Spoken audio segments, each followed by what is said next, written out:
À la maison, il nous faisait vivre un peu comme des séminaristes. Le rythme de prière, les prières du séminaire, il nous les enseignait et tous les matins et tous les soirs, on les disait.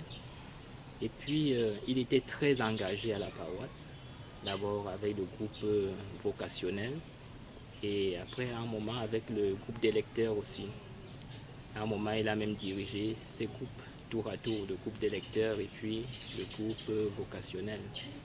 Donc, son engagement n'a jamais baissé. Au contraire, on le voyait peu à la maison, il était plus présent à l'église qu'à la maison quand il n'était pas en cours. Il avait cette facilité à accrocher les filles, laquelle facilité lui a valu beaucoup d'inimitié parce qu'il a un peu gêné la constitution ou la création de certaines relations entre les filles et les garçons du groupe, surtout pour ceux des garçons qui avaient envie de devenir prêtres et qui étaient dans le groupe vocationnel. C'est vrai qu'a priori, lorsqu'on le voyait avec ce groupe de filles, on imaginait des choses. On imaginait des choses parce qu'ils étaient vraiment très soudés. Mais quand on essayait de s'interroger, on se demandait mais s'il y avait des relations bizarres entre eux, comment est-ce qu'il arrivait à garder toutes ces filles en même temps sans qu'il y ait des conflits entre elles. Et là, on comprenait qu'il avait réussi à tisser une véritable relation basée sur certains principes qu'il défendait. Moi, je l'ai quelquefois interrogé pour demander, mais toi, à tout seul, tu as autant de femmes, comment tu gères ça? Il dit non, je suis prêtre et je n'ai pas besoin de femmes, ce sont mes amis. Et nous savons garder les limites. Je ne sais pas comment il faisait ça, mais il y parvenait. Il savait faire la part des choses entre ce qu'il cherchait, c'est-à-dire sa vocation, le fait de conserver sa pureté jusqu'à la prêtrise, comme il aimait bien le dire, et puis les relations avec amis. Mais c'était un jeune de son temps. Donc, il s'amusait bien comme les jeunes de son temps, sauf qu'il savait garder les limites à ne pas franchir. Il dormait dans une pièce qui était différente de la nôtre, celle dans laquelle nous dormions. Dans la nuit, j'avais du mal à trouver du sommeil. J'ai entendu des voix et tout apeuré, je suis allé voir, parce que j'étais très poltron.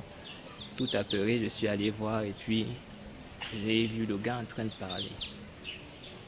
Moi, je croyais qu'il était endormi et qu'il faisait des cauchemars ou des rêves, mais il était en train de parler, donc il n'était visiblement pas endormi.